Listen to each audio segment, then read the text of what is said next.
What's up, guys? I'm your host, ChrisPHD, and welcome to the Chatterbox.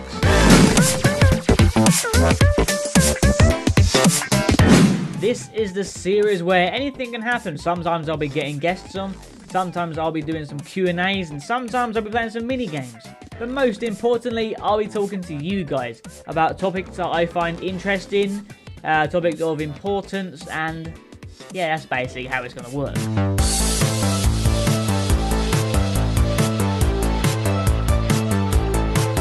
The first topic I would like to talk about is WrestleMania 33. On the 2nd of April this year, fans were left in tears as the longest reigning WWE superstar hung up his boots. That's right, The Undertaker retired. And I remember watching it myself. Your heart just melts. Like, it's an end of an era. The Undertaker is by far the best WWE superstar going. He started in 1990, I'm pretty sure. And obviously he had the glorious WrestleMania streak. I know he lost 2, but it's still the best streak at WrestleMania. No one can argue with that. And the bit that it just got me. As soon as the match ended, and he just takes his gloves off, then he takes his coat off, and finally removing the hat, piled up in the middle of the ring, and he just walks off. But what I saw was a picture of the crew taking down the set, sort of thing, but nobody touched the attire. They just left it in the ring whilst they done all the work around it. I mean, that's class. That's pure class, isn't it? But some people wasn't really happy with the match. For some reason, I haven't got a clue why. Some people don't like Roman Reigns. I personally, as a fan, haven't got a problem with Roman Reigns. Yeah, a lot of people seem to have a problem with him, and is that all of a sudden even more a problem now he's actually been in the last match with The Undertaker. But you got to think, it's not his fault. It's not his, like, WWE is scripted. He was told to go and do that. He was told to be in a match. Obviously, Undertaker would have said something about it if he didn't want Roman Reigns to be the last opponent he faces in a match. But everyone just keeps giving Roman Reigns stick for it. Like, what's he ever done to you? Has he ever done anything bad? I mean, I don't see the problem with him. But if you want to complain about a match at WrestleMania, what about Goldberg and bloody Brock Lesnar, for example? They've got like about 5 moves between them. Well, seriously, well, not even that, to be honest. I mean, you got Brock Lesnar with a German suplex and an F5, and you've got bloody Goldberg with a jackhammer and a spear. Yeah, it's such a diverse match, isn't it? It's just Brock Lesnar hits about like bloody 10 German, I don't know, not even that many German suplexes, hits a bloody F5, and that's it. But it's just, oh my god, what is that match? The match was rigged anyway, because the day after, Goldberg retires again. He goes off, probably drives off into the sunset with his family. Like, I mean, again, I haven't got anything against Goldberg, but when he came back, he did make a lot of slip-ups, like certain little errors whilst he was wrestling. It's like boots that didn't really connect there, here and there. If you're going to complain about a match, complain about that one, because I personally think that was the worst one of the night. But I mean, yeah, and then you got obviously people complaining about Roman Reigns defeating The Undertaker in his last match. But the thing is, yeah, it's Undertaker's last match. And to be honest, I think Roman Reigns is the perfect person to hand the yard over to, because he's still young. Yeah, he's still got a lot of potential. And I really just hope people don't keep on booing him for the rest of his career because he retired The Undertaker. It's not fair. It's really not fair, because once again, he was told to do that. It's his job. The WWE is scripted. All these matches, they rehearse beforehand. To be honest, I think WWE kind of like with Roman Reigns, obviously he was like probably the perfect person to like end Undertaker's career. But I think in a way, if you think about it another way, WWE have kind of done him dirty, because if you want him to be a fan favourite, like a big name, and he's gone and retired like the nation's greatest wrestler, then yeah, I can understand why some people would have the ump with him. But yeah, once again, you can't take it all out on Roman Reigns, because it's not his fault. It's WWE. It's scripted. That's the thing. But anyway, enough about WWE. Let's talk about Doctor Who. This Saturday, Doctor Who will be coming back to TV screens. Peter Capaldi's last season, and it's going to be another sad one. I mean, as much as obviously David Tennant and Matt Smith were amazing doctors. Like, I think Peter Capaldi hasn't had enough credit. I personally think he's a good Doctor Who. I'd say the first season he was in was very good. I wasn't a fan of the next one. I think it was the one with Clara left. That was the one. That one. I wasn't really a fan of it. But then once again, this is very similar to Roman Reigns in the WWE. You can't blame the actor. You can't blame the actor because you've got script writers. You've got obviously a lot of people above the actors. The actors are just there, so obviously, yeah, to act, to act out the scene. They are told what to do, and you can't like blame. I'll say, for example, you can't say, "Oh, that episode was crap." Like he was a shit Doctor Who in it, because to be honest, yeah, it's just what he's been told to do by the director. You can't take it out on like the lead actor all the time, which I know a lot of people do. The media always fire a shot to them, but yeah, you gotta look further into it. To be honest, I'm not a big fan of Stephen Moffat. Some people might agree with me, some might disagree, but yeah, Stephen Moffat, I personally think no, I just not a fan of him, and I just kind of think, yeah, I just think Peter Capaldi should have more credit. Because obviously he's actually had quite a tough thing to follow, isn't it? Obviously David Tennant being like the self-proclaimed like best Doctor of all time. Then you had Matt Smith, which is personally my favourite Doctor of all time. And then yeah, it's quite a hard act to follow. Obviously to like class actors there, Peter Capaldi. But I got a feeling this series is going to be the best series in a long time. I say the last like amazing series was Matt Smith's last one, Series 7. I liked a lot. There was a few episodes in that which I thought amazing, and then before that was season 5. Matt Smith's first season was awesome. But I think this next one's going to be absolutely incredible because they're taking Doctor Who back to its roots. You're going to have obviously the Doctor. You're going to have a new companion, and obviously you're going to have Matt Lucas playing Nardole, and yeah, it's just obviously this new companion is obviously going to be completely new to it all. Like it's going to, I bet the quote is bigger on the inside. It's definitely got to be in the first episode, surely. And it's just going to be the Doctor obviously taking them to like mysterious places once again. But the thing that I am most excited about in this whole series is guess who's coming back? Mr. John Sim, the Master. The Master is returning. He hasn't been in Doctor Who since the End of Time Part 2, where I think it was called The End of Time Part 2, where obviously David Tennant sadly regenerated into Matt Smith. It's gonna be one hell of a series, and guaranteed John Sim's gonna be in the last episode of the series. That's what I personally think is gonna happen. I even personally think John Sim's gonna be the reason Capaldi regenerates. That's my thinking behind it. And also, obviously you've got Missy as well, which Missy is actually supposed to be the Master as well. She's supposed to be the new like reincarnation of the Master.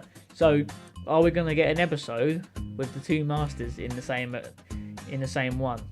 Because if we do, I guarantee going to be one of the best episodes of all time if it's pulled off correctly. Because yeah, you obviously in the past you've had episodes called the Two Doctors, the Five Doctors, for example, but you never had two Masters on screen at once. The Two Masters. There you go. It's gonna be called the Two Masters. Come on, it surely has to be. That is gonna be absolutely that's gonna be just mind blowing to see. John Sim and what's her name? Is it Michelle Gomez? Someone's gonna butcher me. I don't know what her name is, but yeah, the Master and Missy in a scene together. That's gonna be so good. I've gone on about it too much.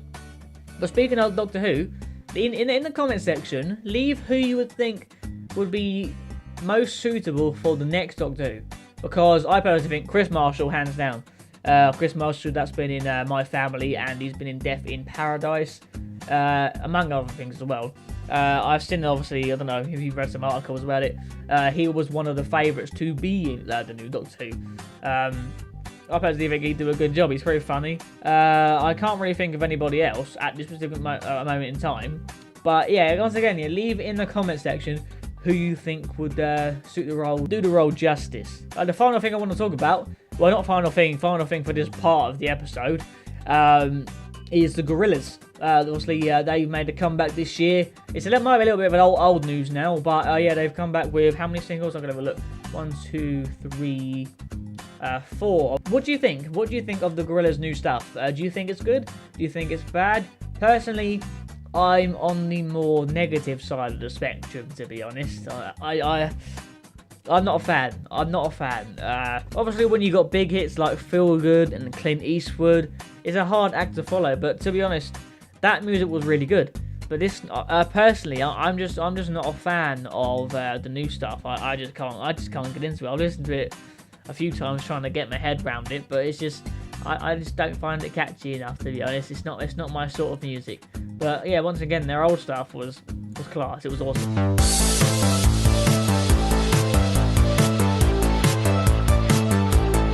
So, I'd quickly like to take this time to tell you about something which is happening in May. From the 5th to the 8th, Reese or Reza from the videos is going to be coming down to where I live. And we are going to be shooting some IRL videos.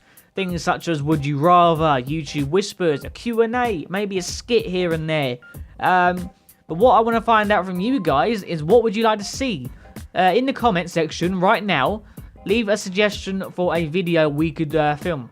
Maybe like a taste test, or yeah, there's just something, maybe like even like a challenge or something like that. Because yeah, we want some ideas flowing. We're trying to get the both of our communities involved in the discussion.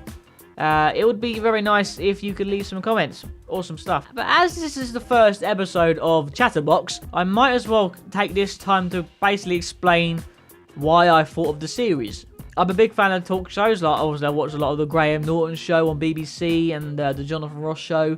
I'm a big fan of them sort of shows. So I was thinking maybe I can have a talk show.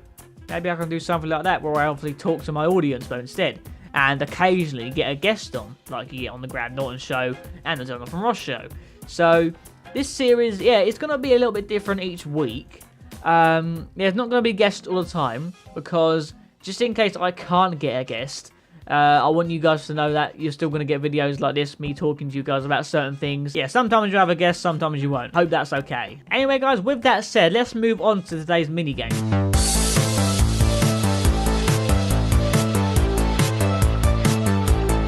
So I went online, I found a Doctor Who quiz, as we spoke about Doctor Who earlier on. I thought, yeah, see if my knowledge is very good or not. Right, okay. Who directed The Day of the Doctor? Oh my god, I don't look into directors. Jesus, oh my god, if it's going to be things like this, then I just haven't got a clue. So what I'm going to do is go straight down the middle.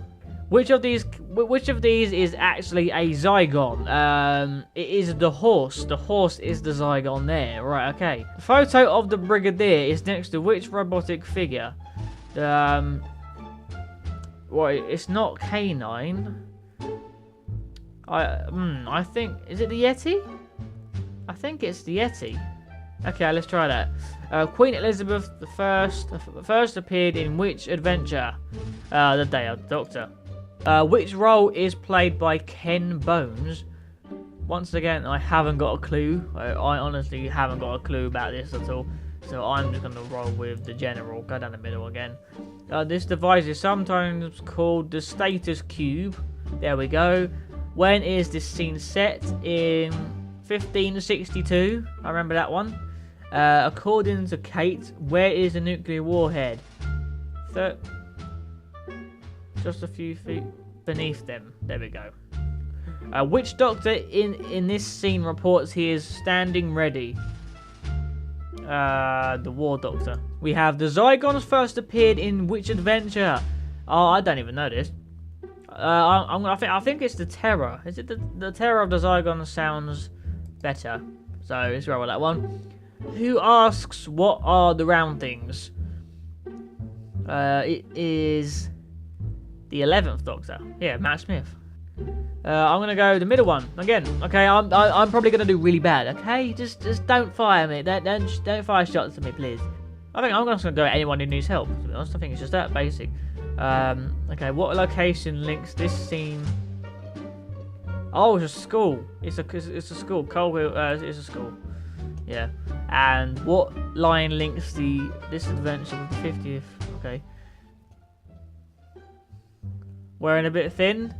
I'm sure it's wearing a bit thin. Okay. Oh, no. Hey, what happened? I'm not a Doctor Who fan anymore. Aww. Oh, no.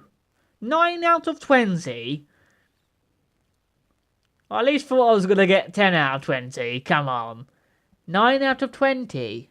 9 out of 20. Sorry. Sorry. This is an utter... Right, no. I'm not having this. Yeah, well, it looks like It looks like I'm not a Doctor Who fan. I am a Doctor Who fan, I really am. But I just didn't know those questions. I really didn't know. 9 out of 20 is shocking. It's really shocking for me. I'm supposed to be a Doctor Who person, but... Yeah, I just, for some reason, got all those wrong. But anyway, guys... Yeah, I mean, yeah, sorry, yeah, it's just like directors and things like that. I just don't know the director. But anyway, guys, for now... that is the end of the first episode of ChrisPHD's Chatterbox. It'll be more exciting in the future. This is just like a warm-up sort of episode, trying to get used to the idea, used to the whole thing. Trying to get you guys used to it, trying to obviously explain what it's all about, what's going to be happening, etc. like that. Yeah, there will be more fun in the future, I promise you guys that. Obviously, I'll be getting guests on, there'll be more interesting things to talk about as well. But for now, I'm going to end this episode here. I really hope you did enjoy. Leave your thoughts in the comment section below. If you liked it, like it. If you disliked it, dislike it. And tell me why you didn't like it. But yeah, once again, I'll see you soon. Goodbye.